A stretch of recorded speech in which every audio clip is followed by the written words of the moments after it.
नमस्कार किसान भाइयों। आप सभी का इस फसल का ज्ञान के 5वें भाग में स्वागत है। आज हम बात करेंगे भारत में उत्पादित होने वाली प्रमुख फसल में से एक, जिसे आप सब सफेद सोना के नाम से भी जानते हैं। जी हाँ किसान भाइयों, आपने बिल्कुल सही समझा।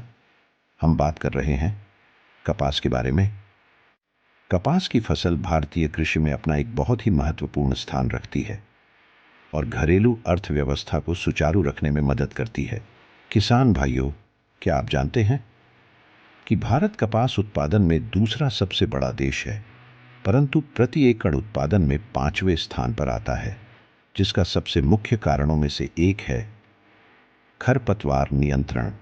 किसान भाइयों, कपास की फसल में खरपतवार मुख्यतः 0 से 50 दिन की अवस्था में आती है, जिसमें फसल के विकास में असर पहुंचता है।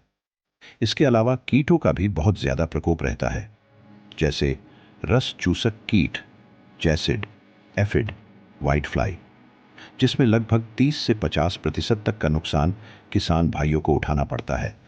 इतना ही नहीं, किसान भाइयों, कपास की फसल में अनेक प्रकार की बीमारियों का भी असर होता है, जिसके परिणाम स्वरूप उत्पादन में भारी कमी आती है। इसीलिए इन बीमारियों की रोकथाम अनिवार्य हो जाती है। किसान भाइयों, अगर आप पाना चाहते हैं इन सभी समस्याओं से आज़ादी, तो जुड़े रहे धनेशा के साथ।